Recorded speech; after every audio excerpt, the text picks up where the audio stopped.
This is not meant to scare anyone. Calling it a creepy story would be a bit of an insult, because it isn't one. This is an expression of gratitude toward a friend who was always there for me. He watched over me as I was growing up and was the best friend any kid could ever have, even if I didn't recognize it at the time. He was always there, even though I couldn't see him, and he was always acting in my best interest, even if I couldn't understand. I'd like to take some time to share with you our story, because if you're lucky, you might have a friend like this too. I think I should let you read his letter first. In May of 2010, I'd brought the new computer home and had begun restoring my files from my portable hard drive and reinstalling programs, when I noticed that there was a file in the miscellaneous folder that the shop's technician had created for files with no other place. It was called "Happy Birthday, Baby." I intentionally thought it was a message my mom had written for me that I'd never read as intended, but I opened it, and this is what I found. You might find this one day. I'm not great at this computer stuff, but I've watched you tinkering with this machine lately, and I think I know how to save this so that you'll find it. Seeing as it's time for me to go, I want to leave you this last little message. I know you never met your father, but to me, he was Colonel Marcus Andrew Statfield. As I am sure your mother told you, he was a good man, one with the pride of a lion, the strength of a bear, and a heart of pure gold. Truth is, I was almost like his son long before you were born. I was his second in command and served with him for 3 years. I watched as your mother wept when she heard the news, her belly swollen with your soon debut into this world, as I stayed with her every second of every day. That was until the day you came into the world. Then my focus shifted to you. I watched as they cleaned you and handed you to your mother, and she seemed to look right at me with a knowing eye as I stood over both of you, almost as if she'd known all along, and I'd be willing to bet my last penny she did. I've watched you grow and I remember everything, even the things you don't. You always were such a happy baby, and you have seemed to have inherited your father's sense of humor. When you were getting to be 4 months old, you would do just about everything to hinder your mother's attempts at changing you, laughing all the while. You were a wild one at heart, just as you are today, just like Marcus. When you were about 6 months old, we would play all the time. We had one game in particular where I would grab your toes and tickle your belly. You would love it, though when your mother came in I'd have to stop, and it always perplexed her as to why you'd abruptly start crying. After a while, she seemed to think you didn't like her, which is when I realized that I had to back away some. When you were a 1-year-old, you seemed to develop a sixth sense for me, and although you couldn't really see me so much or so well anymore, you knew I was there. I couldn't play with you as much as before because I knew it would only hurt you in the long run, but I always kept guard. I knew you remembered seeing me because you had a way of testing my presence. You'd throw toys into the corner where I stood and then wait to see if I'd play with them. Now, I know you won't remember this, but once you threw a bear and rag doll at me, and because your mother was busy in the kitchen making dinner, I kept you entertained by putting on a little show. It was nothing special, I just made them dance a little. You were laughing loudly and your mom came in to see what was so funny. But when she saw, she wasn't laughing. I bet you could mention the bear and ragdoll dance even today and the color would run right out of her cheeks. But do me a favor and don't. I think it would be kinder to ask if you ever threw the toys into the corner. That isn't quite as bad a memory for her as the dancing is. Do you remember your first word? I do. Love. Your mother made damned well sure you knew just how much you were cherished by her, every moment of every day, and she would always say, "Love you, baby." I remember you tugging at my heartstrings something awful once, when your mother was changing you in the bathroom this one time. You seemed to have caught my reflection in the mirror behind her, and you pointed and said love, and she laughed and affirmed it. It was your only word for a time, but as I walked out of the reflection, you started getting restless, and I knew again that I had to be more stealthy. You were growing more and more every day now, and I couldn't afford to break my promise to your father, which is why I would have to retreat yet again. I broke the rules many times to protect you, for that promise to your father was everything to me. I remember when you were 3 and had mastered walking. You were a regular little scout. You could never keep still. Those little legs had opened up a whole new world to you, and you weren't shy at all about exploring it. One day you were with your mom in the market, and a lady with a shiny purse caught your eye. You went running after her, just as another shopper was running with her trolley in front of her, coming the other way. She didn't spot you, and because you were running after the purse, you didn't see her either. Breaking the rules was not allowed, but allowing you to get hurt wasn't permissible either. By the time you noticed her, it was already too late, and you fell on your bottom before you could scamper out of her way. Left with no other option, I sent that trolley flying into the side of a freezer, and as it crashed, that woman screamed bloody murder.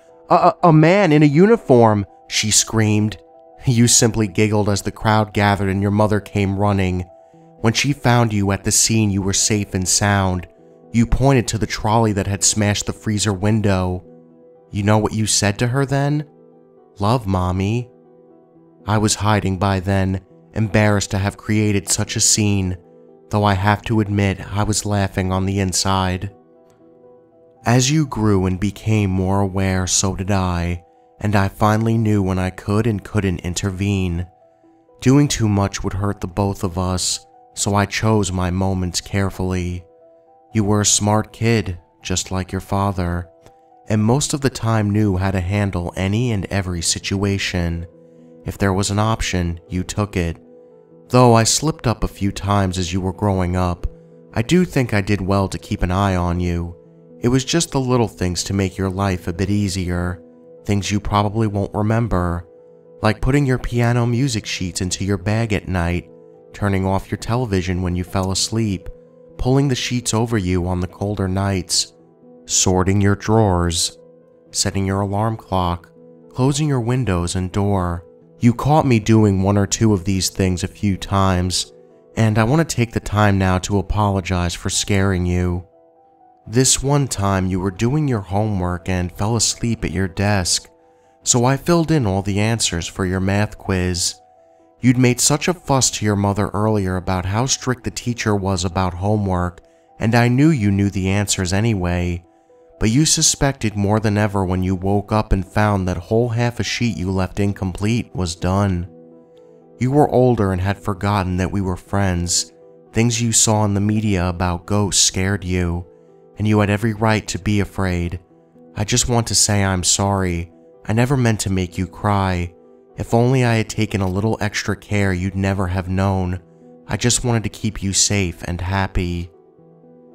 As you matured, you began to take form as a little lady, and as such, and you began to know the evil of men. Though you had your wits about you, you were always taking stupid risks, and watching over you became a little more of a worry for me. Gradually, I had to expose myself more and more, most memorably that night when that no-good boy you brought home started putting the moves on you. Your mother was at work. He was only after one thing, and although I knew it wasn't my place to choose for you, you were still only a baby girl, just 15 years old. As he got on top of you and started undressing you, took his top off and began whispering those sweet nothings, your face said it all. You were scared. And when you told him to stop and he wouldn't, and when you tried to push him off, he got angry. When he struck you and finally tried to put his hand up your skirt, all of the evil I kept inside of me broke free at that moment, and it was something I couldn't control. My rage boiled over as I began to growl, the lights flickering, the TV volume raising, the doors and windows crashing open and shut. The keys on your piano began to rattle, and with your father's roar, I yelled, "Get out of the house, boy!"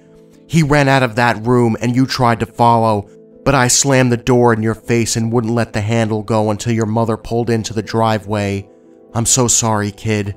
That whole thing traumatized you for a while. You became more frightened of me than ever, having such an experience, and I knew from then on, in spite of how much I loved you, we would never be friends, not after what I'd done.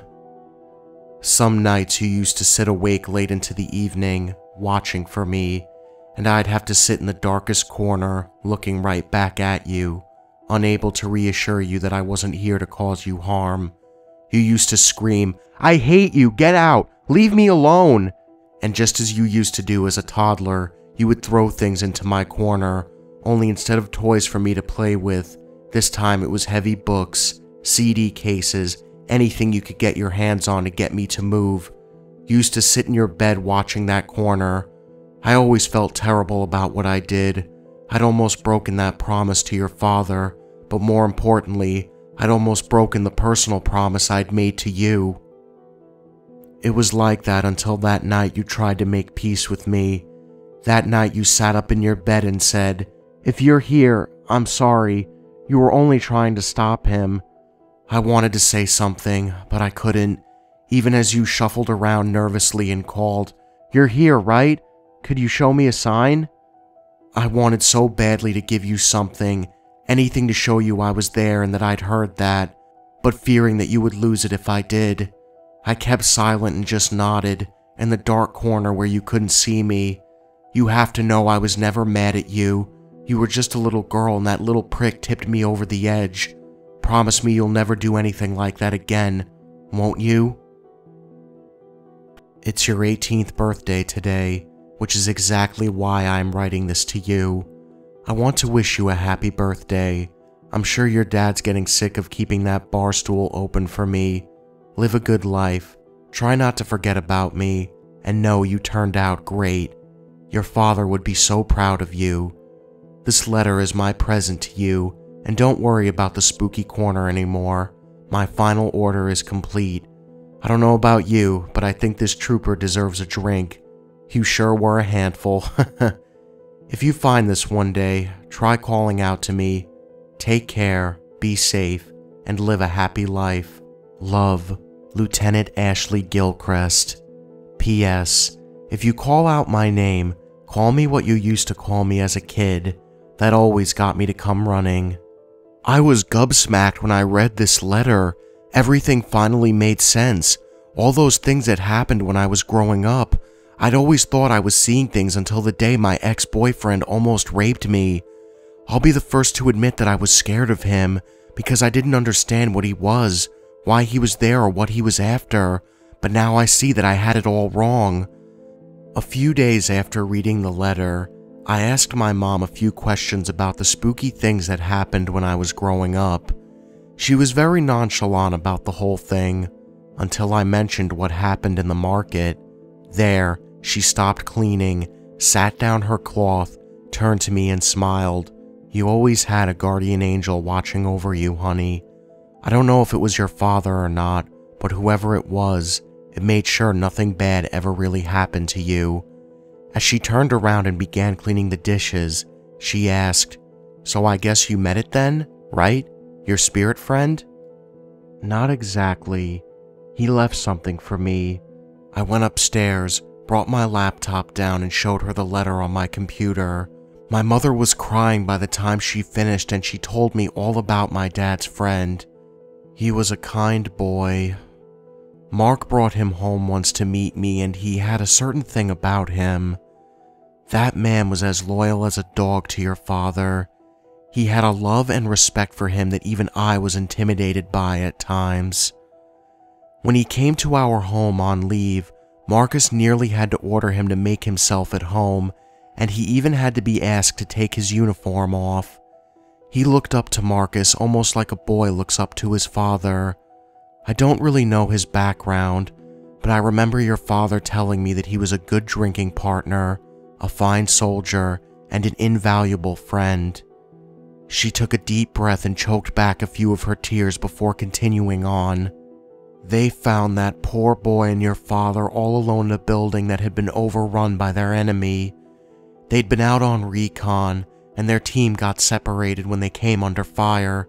The rest of the boys on your father's team survived, but those two weren't so lucky. The way they found them was so peculiar. She swallowed heavily, looked me right in the eye and said, "That boy was on top of your father, riddled with bullets. He was shielding him right up until the moment he died.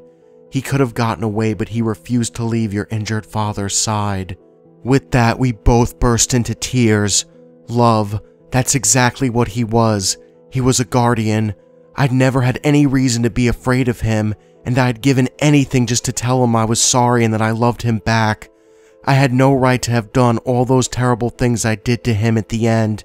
I realized that he had loved my father so much, not even death could keep him from that promise he mentioned in the letter. When I asked what that promise was, my mother looked at me and with tears in her eyes said, "It was made in this very house while they were setting up your room. It was just, no matter what happens, promise me you'll watch over my daughter." Hey guys, thank you all for watching my video, and if you enjoyed this video, make sure you hit that subscribe button and join the Nightmare Army. I'm always looking for new soldiers in my Nightmare Nation. So anyways guys, I really hope you enjoy this creepypasta. It was very different from the usual ones that I kind of do. And if anybody has ever played the game Beyond Two Souls, I feel like this story had a real strong influence on that. As I was reading it and as I was narrating it, I was just like, this feels a lot like Jodie from Beyond Two Souls. I don't know why. Well, minus the terrible childhood and everything else that happened in the game, but yeah, I feel like that was a pretty big, strong influence in the story. Anyways, guys, I really hope you enjoy the video, and as always, thank you all for watching, and just remember, the best ideas always come out of nightmares.